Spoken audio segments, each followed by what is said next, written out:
Hello and happy Tuesday. I hope you're having a wonderful day, my friends. We are here talking today and I am going to rant my head off about MyFitnessPal. But before we get started, I just wanted to know, are you watching this live or are you watching this replay? Let me know down in the comments below. Comment team live if you're watching this live, comment team replay if you are watching this replay. I'm going to be bringing you all of the knowledge bombs, all of the truths, all of the things that you need to know so that you can make better decisions. But I want to know before we get started as well, A, are we watching this live? Are we watching this replay? And B, are you someone that tracks their food? Are you somebody who uses MyFitnessPal? Let me know down in the comments below. Or if you use another form of tracking, what is it? And let me know down in the comments below. So let me know down there. You know what? We are going to get started in 1 minute. I'm going to let people hop on. I'm going to grab my water. And then I'm going to blow your mind with why I don't like MFP.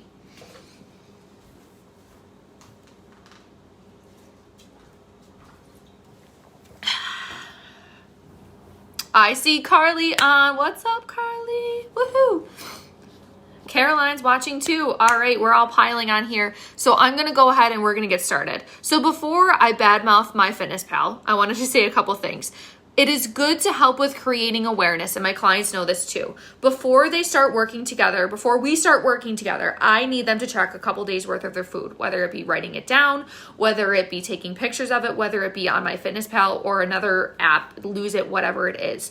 I need to know what about they're usually having so that we can help make better changes and know that we know where we need to go. Awareness precedes change. Before we change anything, we need to be aware of where we are and where we're starting from. We do a self-assessment. We go over what you're eating. My clients all know this. We need to spot check kind of like where we're at. And MyFitnessPal is good with that too. You know, spot checking if down the line you're like, you know what, I feel really good. I don't need to do this or whatever. I'm wondering how I feel about this, whatever it is. How I feel about this meal, how I feel about this day. I'm really liking this pattern that I'm feeling in, or that I'm really hungry now and I don't know why, what the heck's changed. I'm eating the same thing, spot checking calories and intake that ways. It is also very good to know where you are starting so we know where to go with it. So it does have those good qualities and it can be a good source of accountability. However, and this is when the tables turn, it can actually hurt more than it helps us, especially if you're somebody who has a history of an eating disorder. As someone who had an eating disorder and who would religiously track their food, it can be more triggering than it is helpful. It makes you second guess what you're having. It makes you at the end of the day be like, oh my God, I am over by 50 calories. Like that means I need to go outside and go on a walk now. That means I need to go do crunches more. That means I need to go do sit-ups, push-ups, whatever it is to burn off that extra calories. And then so I have to track it and everything. We don't want to do that. We don't need to go crazy with it. It can hurt us more than it can help us that way. Number two, and I have tried this, making multiple fake characters on there and saying, what does it say as far as with calorie goals? What does it say that we should be having? Every single one, it came up as 1,200 or 1,400 calories. 1,200 or 1,400 calories, no matter what I put the goals in, no matter how active I said that I was, no matter what I was doing, 1,200 or 1,400 calories. Now, I'm here to tell you that 1,200 to 1,400 calories is about the needs of a 3-year-old. Last time I checked, Facebook does not allow 3-year-olds on here. No, you need so much more than 1,200 to 1,400 calories. Your body needs it to survive. If you're under eating, you are hurting yourself more than you are helping yourself in the long run. So stop going off of what the BS thing it says you should be doing on there. We have to instead say, where am I? What can I change by doing it other ways rather than relying on an app to say that this is how much you should be having? Because that's not personalized. That is not what's going to help you. Everything else in this world is personalized. You personalize your house, your phone, whatever it is. You personalize your hair. Why are you going off of an app that is not personalized, that says it's personalized, but doesn't actually know you at all? And that brings me to my second point. Your nutrition and health history play a huge role in how much you should be having and what you should be having. So how the heck are you going to relay years and years worth of food things to an app that's not even a real person? It's not going to work. It's not going to help you. It's just going to keep you stuck. So that's another problem too. You have to find something that's going to trust you, like a human, like myself, where you can talk through things, because MyFitnessPal is great, but it's not going to be there when it's not going to be helpful when you're having a breakdown and you're feeling too full or you binge ate, whatever it is. It's just going to shame you because you had too many calories.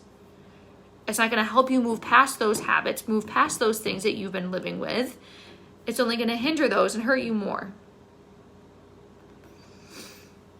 I don't even know what number we're on anymore. I'm just too fired up about this.